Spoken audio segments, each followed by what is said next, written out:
ഏറ്റവും സ്നേഹമുള്ളവരെ, 2024 അവസാനിക്കാനായിട്ട് ഇനി ഏതാനും ദിവസങ്ങൾ കൂടിയുള്ളൂ. ബൈബിളിലെ ഒരു വചനമാണ് എൻ്റെ മനസ്സിലേക്ക് കടന്നു വരുന്നത്. അവർക്ക് സ്ഥലം ലഭിച്ചില്ല. യോസേപ്പ് പിതാവ്, മറിയം, ജോസഫും മേരിയും ആ അവസരത്തിൽ വീട് അന്വേഷിക്കുകയാണ്. ഏത് അവസരമാണ്?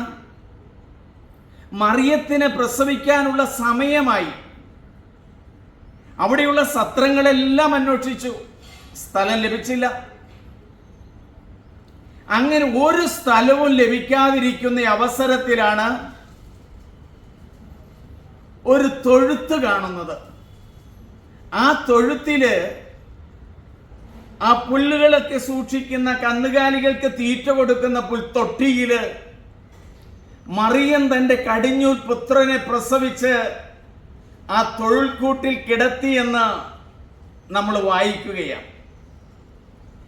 ഈ 2024 അവസാനിച്ച് 2025 പ്രവേശിക്കുന്ന നിങ്ങളോട് എനിക്ക് പറയുവാനുള്ളത്, എവിടെയെങ്കിലുമൊക്കെ നമ്മുടെ സ്ഥലം കിട്ടും. ഒരുപക്ഷെ ജോലി അന്വേഷിക്കുന്ന മക്കള് അന്വേഷിച്ചുകൊണ്ടിരിക്കുക, മുട്ടേണ്ട വീടുകൾ മുട്ടിക്കൊണ്ടിരിക്കുക.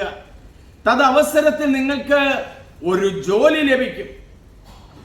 വീടുകളില്ലാത്ത ആളുകള് അവർ വീട് അന്വേഷിച്ചുകൊണ്ടിരിക്കുക, എവിടെയെങ്കിലും കിട്ടും. ഞാൻ ഓർക്കുന്നത്, എൻ്റെ ഒരു സുഹൃത്ത് സോണി വീട് കിട്ടാതെ ബുദ്ധിമുട്ടുകയാണ്. അവനൊരു ചെറിയ വീട് വാടക വീട്ടിലാണ് താമസിക്കുന്നത്. അവൻ ദൈവിക കാര്യങ്ങളിൽ ശ്രദ്ധാലുവായ ഒരു മനുഷ്യനാണ്. എൻ്റെ ഒരു നല്ല സുഹൃത്തും കൂടിയാണ്. അവൻ ദൈവത്തെ സ്തുതിക്കുകയും പ്രാർത്ഥിക്കുകയും ചെയ്യുന്ന ഒരു മനുഷ്യൻ.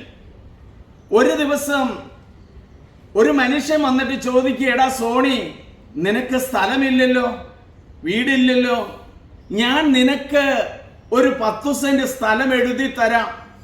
ഒരു പക്ഷെ നിങ്ങൾ കേൾക്കുമ്പോൾ അതിശയിക്കും. ആ വന്ന മനുഷ്യൻ ഈ സോണിക്ക് 4 സെന്റ് സ്ഥലം കൊടുക്കുവാനായിട്ട് തയ്യാറായി. സെന്റിന് 4 ലക്ഷം രൂപ വീതയുള്ള, നന്നാല് 16 ലക്ഷം രൂപയുടെ സ്ഥലം. അങ്ങനെ ആ വീട്, ആ സ്ഥലം കിട്ടി. അവിടെയുള്ള ആളുകൾ മുഴുവനും ചേർന്ന് ഈ മനുഷ്യന് ഒരു നല്ല ഭവനം വെച്ചു കൊടുത്തു. ഈ വീട്ടിലേക്ക് ചെല്ലുന്ന ഒരു അവസരമുണ്ട് പ്രിയമുള്ളവരെ. സോണി പറഞ്ഞു, എനിക്ക് വീടില്ല അച്ഛാ. ഞാൻ പറഞ്ഞു, മോനെ നീ ഒരു കാര്യം ചെയ്യ്. സങ്കീർത്തനം 57 1 വചനം, കർത്താവേ കൃപയാകണമേ, കർത്താവേ കൃപ തോന്നണമേ, വിനാശത്തിന്റെ കൊടുങ്കാറ്റ് ശമിക്കുന്നത് വരെ അങ്ങയുടെ ചിറകിന്റെ കീഴിൽ ഞാൻ അഭയം പ്രാപിക്കുന്നു. എല്ലാ ദിവസവും അവന്റെ പ്രാർത്ഥന കഴിഞ്ഞിട്ട് കൈകളൊക്കെ വിരിച്ചു നിന്ന് അവനും ഭാര്യ 3 മക്കളും ഒരുമിച്ച് പ്രാർത്ഥിക്കും, കർത്താവേ കൃപയാകണമേ, കൃപ തോന്നണമേ, വിനാശത്തിന്റെ കൊടുങ്കാറ്റ് ശമിക്കുന്നത് വരെ അങ്ങയുടെ ചിറകിന്റെ കീഴിൽ ഞാൻ അഭയം പ്രാപിക്കുന്നു. ക്രിസ്തുവിന്റെയൊക്കെ വരവിന് മുമ്പ് എഴുതിയ ഒരു സങ്കീർത്തനമാണ്, ഒരു സാമാണിത്. ഈ വചനം ചൊല്ലി പ്രാർത്ഥിക്കാൻ തുടങ്ങി. അവന് നല്ലൊരു വീട് ലഭിച്ചു. ഇതുപോലെ ജോലിയില്ലാത്ത ആളുകളെ ഞാൻ കണ്ടിട്ടുണ്ട്. അവർക്കൊക്കെ ഞാൻ പറയും, മക്കളെ നിങ്ങൾ ഇങ്ങനെ ഒരു പ്രാർത്ഥന ചൊല്ല്. അധ്വാനിക്കുന്നവരും ഭാരം വഹിക്കുന്നവരും എൻ്റെ അടുക്കൽ വരുവിൻ, ഞാൻ നിങ്ങളെ ആശ്വസിപ്പിക്കാം എന്നരുളി ചെയ്ത കർത്താവേ, എനിക്കൊരു നല്ല ജോലിയും സംരക്ഷണവുമുള്ള ഒരു സ്ഥലം കിട്ടണമേ എന്ന് പ്രാർത്ഥിക്കും. ഒരു മനുഷ്യൻ ഒരിക്കല് ദുബായിലുള്ളത്, അവനൊരു നല്ല സ്ഥലം കിട്ടിയത് ഞാൻ ഓർക്കുകയാണ്. നല്ലൊരു ജോലി കിട്ടിയത്, 50,000 രൂപയാണ് അവൻ പ്രതീക്ഷിച്ചത്. പക്ഷെ ദൈവം അവൻ ഒരുക്കി കൊടുത്തത് 1 ലക്ഷത്തിൽ ചിലവാനം ശമ്പളമുള്ള ഒരു നല്ല ജോലി ദുബായിൽ നിന്നും ഖത്തറിൽ ഒരുക്കി കൊടുത്തു.